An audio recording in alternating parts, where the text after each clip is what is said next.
ஆரம்பத்திலே சுன்னா என்ன? துஆவுல் இஸ்திஃப்தாஹ், ஆரம்ப பிரார்த்தனையை ஓதுவது சுன்னா. இரண்டாவது, மணிக்கட்டை, இந்த கைகளை மணிக்கட்டின் மீது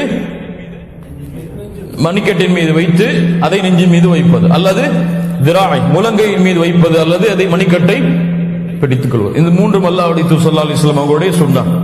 இரண்டாவது சுன்னா. மூன்றாவது சுன்னா தோல் முதுகையும். இரண்டாவது சுன்னா. மூன்றாவது சுன்னா விரல்கள் அனைத்தையும் ஒன்று சேர்த்து நேராக வைத்து தக்பீரை கூறுவது. எதுவரை உயர்த்தலாம்? காதின் சோனின் வரை அல்லது தோல் புஜத்தின் வரை. எதிலெல்லாம்?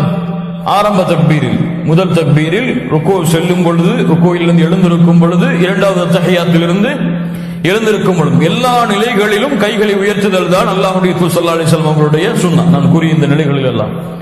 நான்காவது, ருக்கு சுஜூதின் தஸ்பீஹை ஒன்றுக்கும் மேற்பட்ட முறையில் கூறுவது. சுப்ஹான ரப்பில் அதீம், சுப்ஹான ரப்பில் அலா என்று வரக்கூடிய தஸ்பீஹை ஒன்றுக்கும் மேற்பட்ட முறையில் கூறுவது சுன்னா. ஐந்தாவது, ரப்பனா வலக்கல் ஹம்த் என்று கியாமுடைய நிலைமையிலே சொல்லக்கூடிய அந்த தஸ்பீஹோடு ஹம்தன் கதீரன் தய்யிபன் முபாரக்கன் ஃபீ அந்த பிரார்த்தனையை உயர்த்து ஓதுவது, அல்லது ரப்பிகுஃபிர்லி என்ற வார்த்தையோடு ரப்பிகுஃபிர்லி என்பதை அதிகப்படுத்துவதும் சுன்னா. ஆறாவது, ருக்கு செய்யும் பொழுது முதுகும் கழுத்து பகுதியும் நேராக இருக்க வேண்டும். குனிந்தலோ தலையை நிமிர்த்தி நிற்பதோ அனுமதிக்கப்பட்டது கிடையாது. ஏழாவது, சுஜூத் செய்யும் பொழுது இரண்டு முழங்கைகளையும் விலாப்புறங்களிலிருந்து உயர்த்தி இரண்டு வயிற்று பகுதியை கால் பகுதியோடு ஒட்டி இருக்காமல், அல்லது கால் பகுதி இரண்டு அந்த மணிக்கட்டுகளோடு பின்னால் கண்டை காலோடு ஒட்டி இருக்காமல் விலக்கி வைத்தல் அல்லாஹ்வுடைய ஸல்லல்லாஹு அலைஹி வஸல்லம் உடைய சுஜூதுடைய நிலைமை. சுஜூத் செய்யும் பொழுது இந்த கைகளை பூமியில் படர்த்தி வைத்தல் அல்லாஹ்வுடைய தூதருடைய வழிமுறை கிடையாது, உயர்த்தி இருக்க வேண்டும். எட்டாவது. ஒன்பதாவது, முதல் அத்தஹியாத்திலே இருப்பிலே கால்களை பூமியில் படிய வைத்து அதன் மீது அமர்ந்து இன்னொரு காலை கிபிலாவை நோக்கி நட்டி வைத்தல்.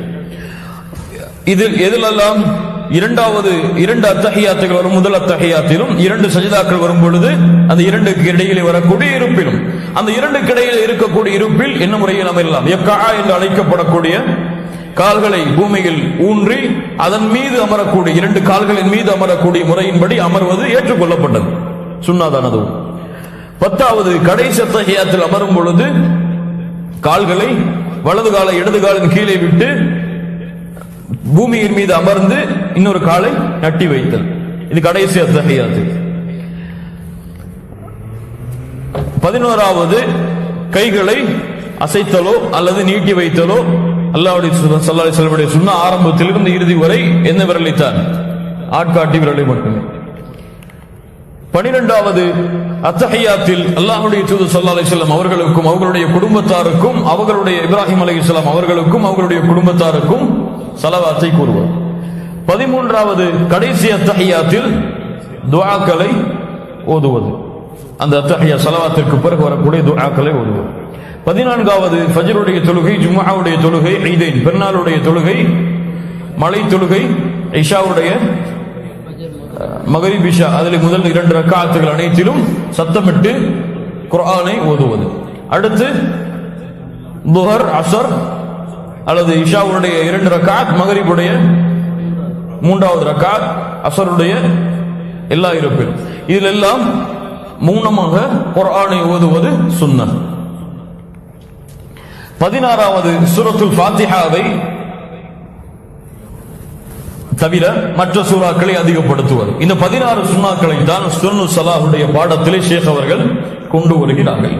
இதுவரை வாஜிபாத்து ஸலா, எதுவெல்லாம் தொழுகை, ஷுரூத்து ஸலா எது இருந்தால் தொழுகை ஏற்றுக்கொள்ளப்படும், வாஜிபாத்து ஸலா, அர்கானு ஸலா, சுன்னு ஸலா, இதையெல்லாம் தனித்தனியாக பிரித்து நீங்கள் பதிவு செய்தால் உங்களுக்கு புரிதலாக இருக்கும். எது இருந்தால் தொழுகை ஏற்றுக்கொள்ளப்படும், எதை விட்டால் தொழுகை உடனே முடிந்துவிடும், எதை விட்டால் தொழுகை முறியும் ஆனால் சஜ்தா செய்து பூர்த்தி செய்யலாம், எதுவெல்லாம் சுன்னாக்கள் இதை விட்டால் தொழுகை முடியாது நன்மை கிடைக்கும் என்பதையெல்லாம் தனித்தனியாக பிரித்து உங்களுடைய புரிதலுக்காக நீங்கள் முறைப்படுத்தி ஒவ்வொரு செயலை செய்யும் பொழுது இது வாஜிப் செய்து விட்டாச்சு, தொழுகையில அந்த பேணுதலோடு தொழுதா நமக்கு அந்த நினைவு வரும். இது சுன்னா, இது வாஜிப். இப்ப சுன்னாவை நிறைவேற்றணும்.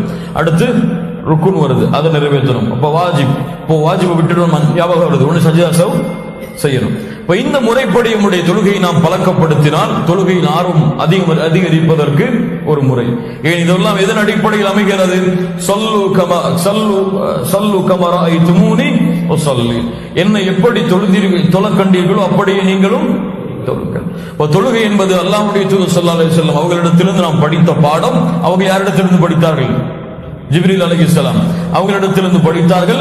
நாம் அல்லாஹ்வுடைய தூதரிடத்திலிருந்து சஹாபாக்கள் படித்தார்கள். அவர்கள் அடிப்படையில் ஹதீஸின் அடிப்படையில் தொகுக்கப்பட்டு நாம் அந்த முறைகளை என்று படிக்கின்றோம். இதில் கருத்து வேற்றுமைகள் ஏற்படுவது இயற்கைதான். அந்த கருத்து வேற்றுமைகள் சரியான அறிவிப்பின்படி ஏற்பட்டிருந்தால் அதில் எதை பின்பற்றுவதும் தவறில்லை.